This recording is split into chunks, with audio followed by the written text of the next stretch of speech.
Welcome to the JDC West 2021 Marketing Case Presentation sponsored by Red Bull. Thank you to our judges, Karen Ilchena, founder and independent public relations consultant of Karen Ilchena Communications, Whitney Boiteau, commercial account manager at National Bank of Canada, Lisa Kittleson, head of marketing at Red Bull Canada, Joel Wiebe, marketing team lead at Bison Transport, and Julie Kiernan, senior manager of sales and marketing at 24/7 In Touch.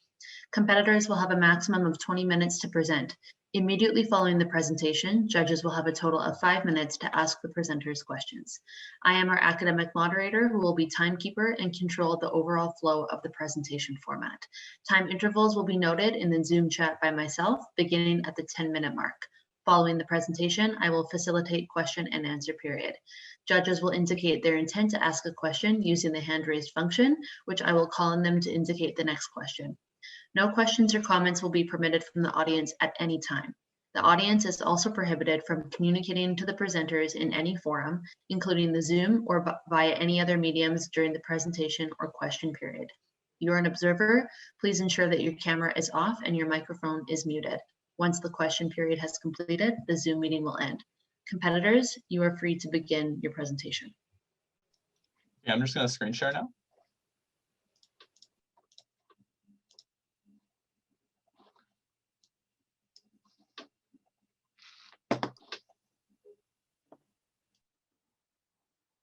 Daniel, if you want to begin on the next slide.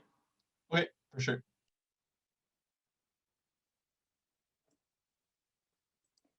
(3,286 meters. This is the summit of Mount Baker. 50 years ago, Mountain Equipment Co-op, or MEC, was established and thought about here. This proves an opportunity for you. Today, myself, Daniel, and Chelsea want to bring you to new summits and new heights. We want to help you overcome the hurdles and the new peaks that you're facing with an acquisition and internal changes, as well as a shifting industry. We are Apex Consulting, here to bring you to a new height. But what is one of those peaks that you're currently needing to overcome? Well, 73,600 petition signatures were created to block the acquisition of MEC for a United States company. So the question here today for us to answer is, how can you as MEC grow as a profitable business while regaining a sense of unity throughout your 5 million members? I'll pass it off to Daniel to take us into our analysis. So Larry asked a really big and important question here. And you as MEC are a really complex company. So let's break this big question into a few more bite-sized pieces with our 3 key issues that we've identified here: short-term, midterm, and long-term. So firstly, with short-term, we're going to talk about PR with members and really how you can get over the PR issues created and the lack of trust. Secondly, we're going to talk about midterm, how you can utilize COVID and digital to really put that into your advantage. And finally, long-term, let's talk about diversity and how you can really use diversity to your advantage and grow beyond just the stereotypical idea of who a MEC user might be to the public.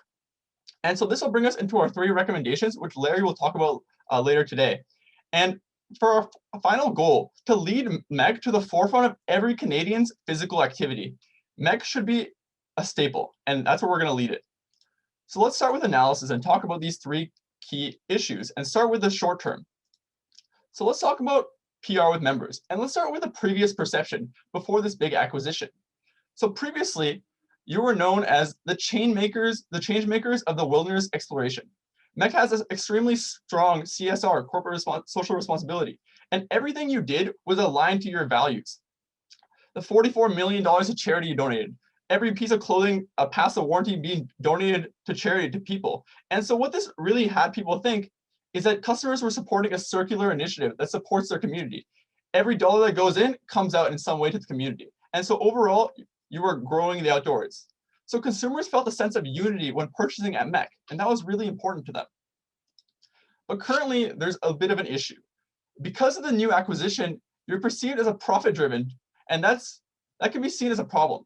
Because now the local niche communities, which comprises of 5 million members, don't feel listened to, and that's an issue. Consumers are worried that MEC may be losing touch with their core values, that they're heading towards a path that is unknown, that is not the Mount Baker that Larry was talking about on the peak, where you were really thinking about what you can do. And so what this means is that MEC will lose communities and long-time core customers, which will impact the sales and the brand. And this gives us a key takeaway that MEC risks losing their communities and growth potential if they do not mitigate concerns about their acquisition. And that brings us to the question here, which is how can MEC revitalize their community to mitigate negative perceptions surrounding their acquisition? And next, let's talk about the midterm. And think about COVID-19, the big pandemic around us, and the digital implications of that. So COVID-19 has created comfort in using a lot of online platforms to receive goods. A lot of people who were reluctant previously are no longer. And this can be shown through the rapid growth of Amazon and even through CPGs like Pepsi with their direct-to-consumer sales channels. And so now there's a widespread understanding of online shopping benefits. Accenture even reports that retailers online will grow 180% or more even after COVID-19. And so what this tells us is that this is not just a problem now. Digital is the opportunity of the future. But there's an issue, which is that qualities that differentiate MEC, the amazing workers you have, the community sense in every single store, these are not really bolstered on the online retail channels. And so this is vital to the shopping experience. It's vital to what makes MEC MEC. And so the key takeaway from this is that MEC is losing huge opportunities by not leveraging online channels in a COVID-19 centered digital world. And so the question we can ask here is how can MEC optimize the online shopping experience for consumers? And next, let's talk about the long term and think about diversity and what that really means. So historically, consumers of MEC have been really homogenous. And so what that means is that there's been mostly Caucasian males and that dominated this niche market. And this is due to a lot of things, right? We can talk about affluence, community acceptance, just general population that was in these areas. But this population is aging, and this market can no longer be relied on as much as it had previously. With 5 million males and 5 million females between the age of 45 to 64, there's other markets to look into now as this population is getting less active and older. And so what we can look into now is that recently more minority segments have become involved in these activities. And the Canadian population is really concentrating into these urban centers. So the demographic is generally moving away from Caucasian people in less populated areas, more towards metropolitan hubs like Vancouver, Toronto, Edmonton, things like that. And so to continue growth, MEC must expand beyond their stagnant and shrinking segment. And so now let's talk about MEC's attempts to address homogeneity. So there's the We Are All Outsiders campaign and rebranding. And this really tried to reposition you away from hardcore hikers and perceptions and try to resonate more with minority groups through your advertising with a lot of women and people of color. And this is a great job. But the issue with this is diversity in the campaign doesn't necessarily directly translate into a change in purchasing behaviors. They may see these people and really like that, but when they go to the stores, they might not see people that look like them. When they go to these activities, they may not see people that look like them. And that's the key driver. So MEC must be able to be involved in the consumers to convert new minority communities.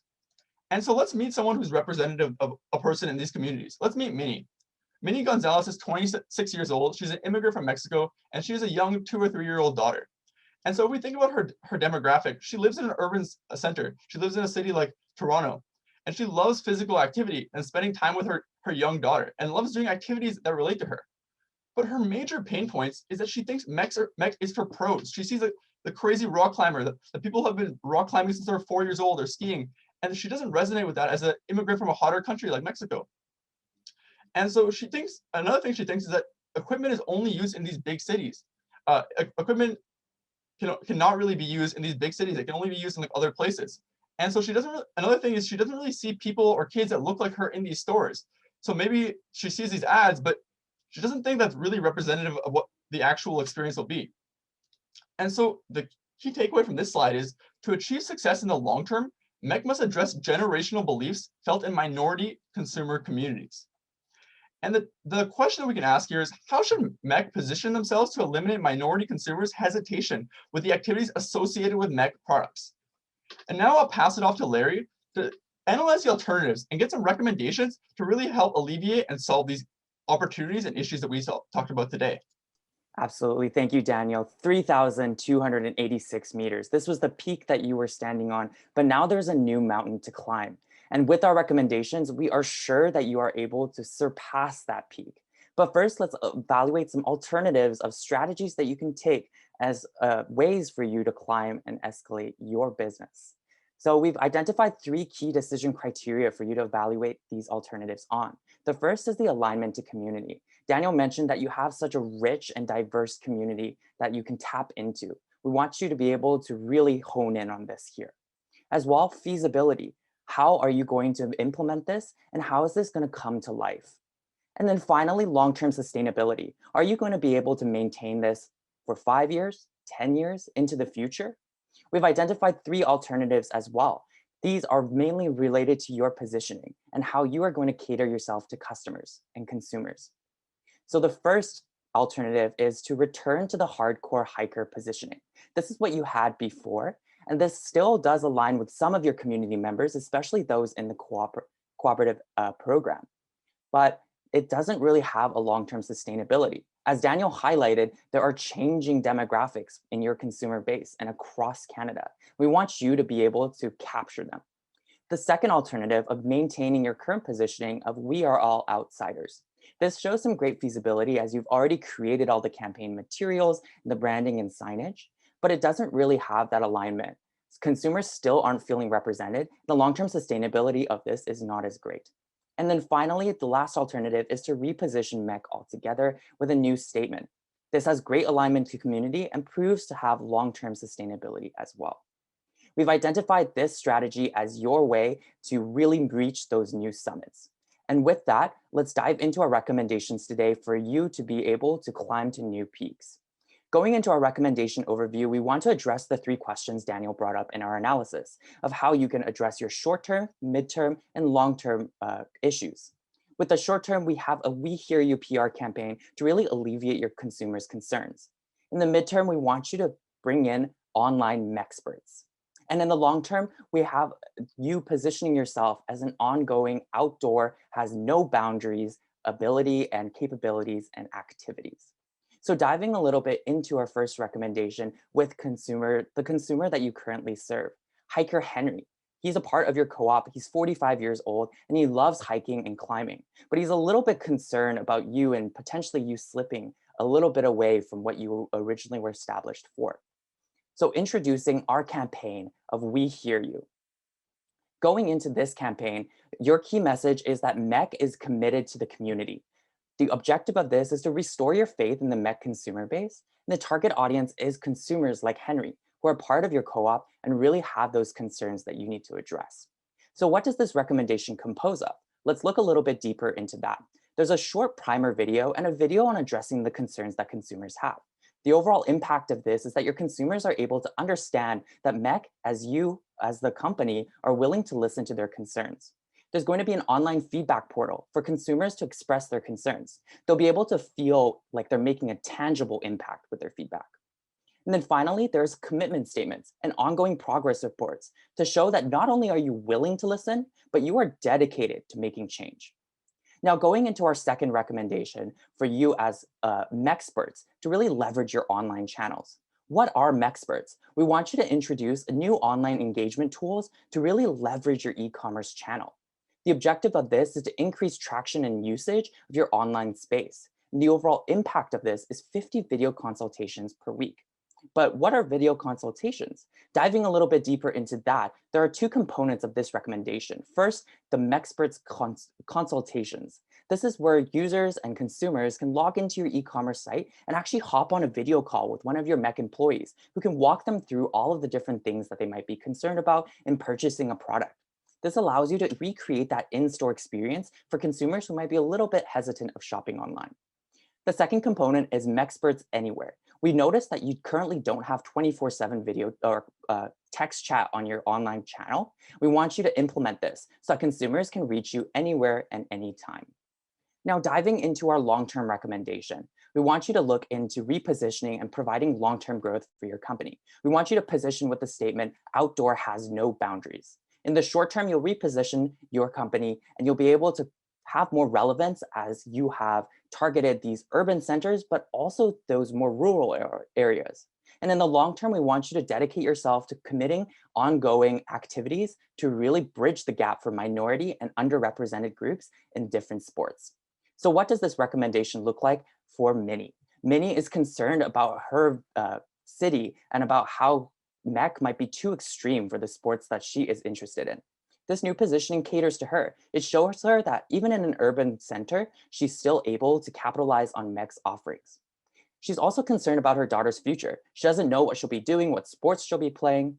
With this recommendation and these activities that you're going to be implementing, ongoing program will allow her and her daughter to participate in activities and learn about new sports that they can partake in. Moving on from this, we're looking into how you're going to engage them. So currently, you can host live streams that teach them about different sports, different equipment, how to utilize them. This really educates consumers, not only like Minnie, but also your broader audience about new equipment or new features that are in different sports. In the future, once COVID-19 is over, you'll be able to lead in-person activities to really engage those consumers who might be a little bit concerned about the disparity and the gap between them and the sport that they want to try. So looking into our recommendations overall, we've come up with 3 recommendations: the We Hear You PR campaign, online Mexperts, and an ongoing outdoor has no boundaries positioning and different activities surrounding that. These address your short-term, mid-term, and long-term concerns and will help you reach a new summit. With that, I'll pass it off to Chelsea for implementation. Thank you, Larry. So how are you going to conquer this mountain? Let's see how you can implement all of these recommendations. First of all, we hear you. This is a storyboard that we want to implement and to curate to our core MEC members to show them that we are committed to creating and maintaining that community that we already have. What the storyboard looks like is that there's going to be fast action clips of people finishing marathons, events, climbing and conquering mountains. And then the words "we hear you" pop up on the screen.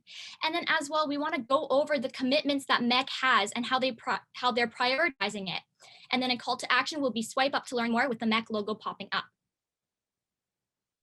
As for the public outreach component with the We Hear You video, we want to create and upload this on our social media such as Instagram and Facebook to the community with the approach that we're committed to foster and continue these community values. As well, in addition, we want to have CEO reassurance. This is a piece to address all the changes with the acquisition by having the CEO reassure core members that this isn't going to change anything and that MEC is going to still be stronger than ever with this new acquisition.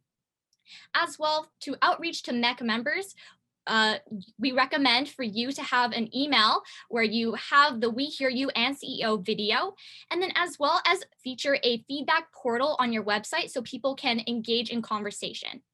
And then lastly, we want to have a press release and a commitment mandate on your website to review and to show the accountability and transparency that MEC holds. As for the timeline, one of the most key important dates to note is the marketing, which is the email to the MEC members, as there are 5 million of them. And these are the people who are really engaged with the acquisition. This will take place around February of 2021. Moving on to the Mexperts, the live chatting and the virtual consulting.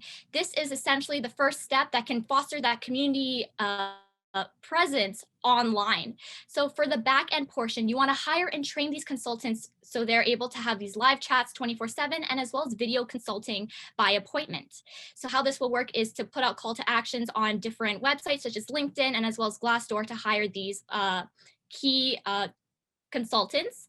And then as well as to execute this, you want to collaborate with your tech team to develop and implement these on your website. And then to spread awareness through social media with posts and copyright material with your marketing team. And then as well, monitor success and track conversion by using these feedback surveys and see on-the-spot conversions through consultants and to track that progress. The most important date to note about this would take place in March, which is announcing the Mexperts functionality on social media and to remarket this as there are peak seasons such as the summer and as well as the December for the winter sports.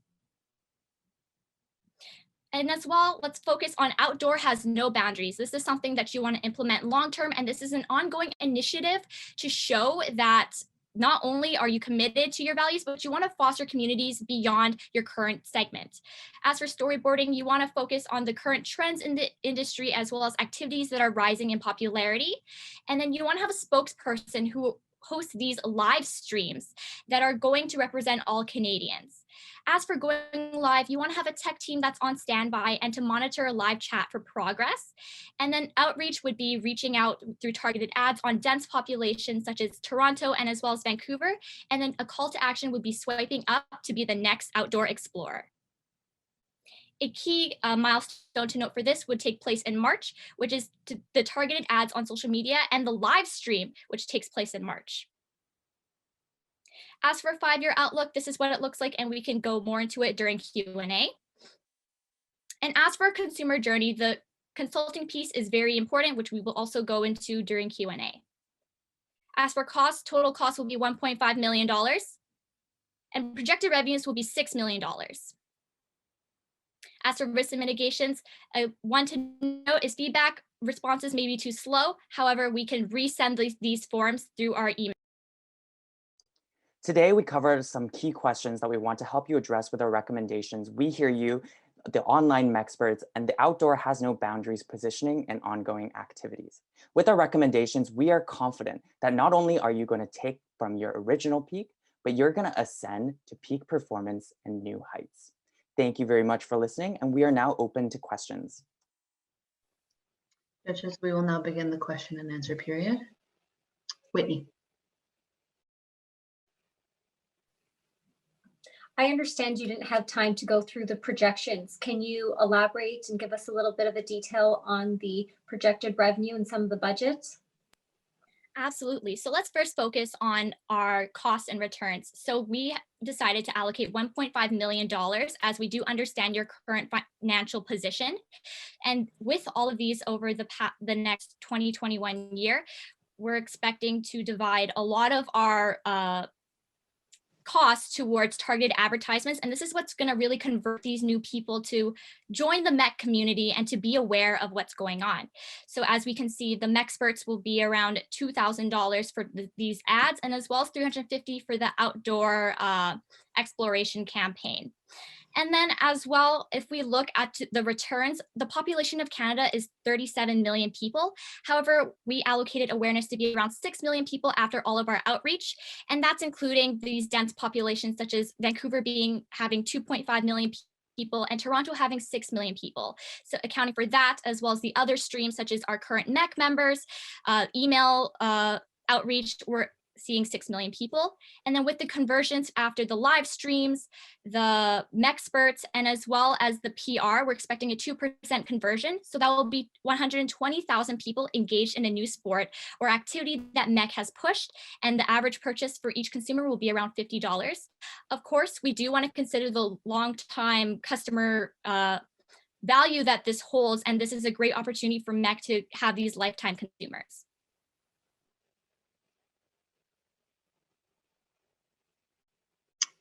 Lisa. Quick question for you, whether or not you gave any consideration to the name of the organization. Would you keep co-op in the name, or did you consider changing? Yeah, absolutely. This is a really great question. MEC and Mountain Equipment Co-op are different things for your positioning that we should consider. For us, we thought that MEC was still representative of the core values that you're dedicated to. You're not just a name, you're a presence, you're a thought, you are a community. And we understand that if you are able to reach the consumers with our recommendations, which we are confident that you will be able to, that staying with MEC, which you currently have, is more than enough and a great position for you to be in. Joel?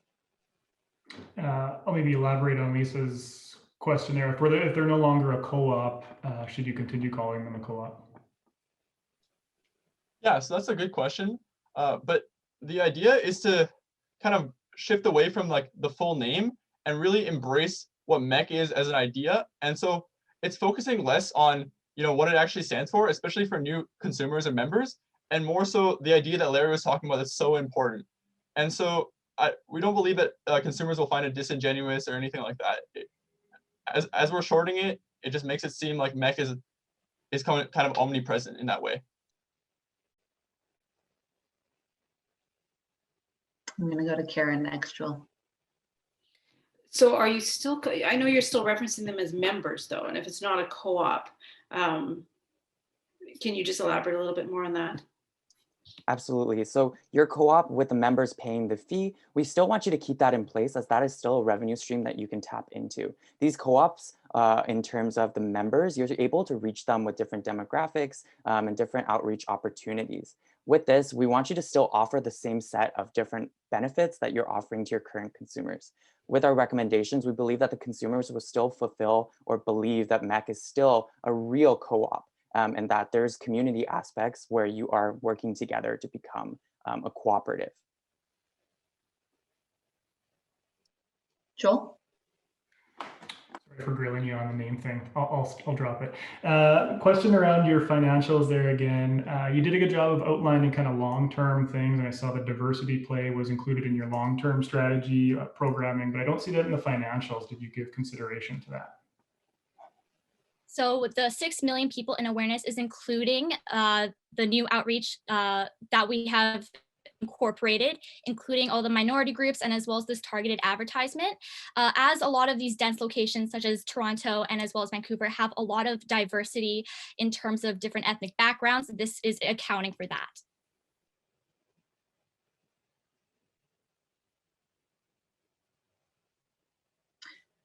Okay. Thank you, competitors, for your presentation, and thank you, judges. Competitors and observers, please now exit the Zoom. Thank you for listening to our Thank presentation. you, everyone.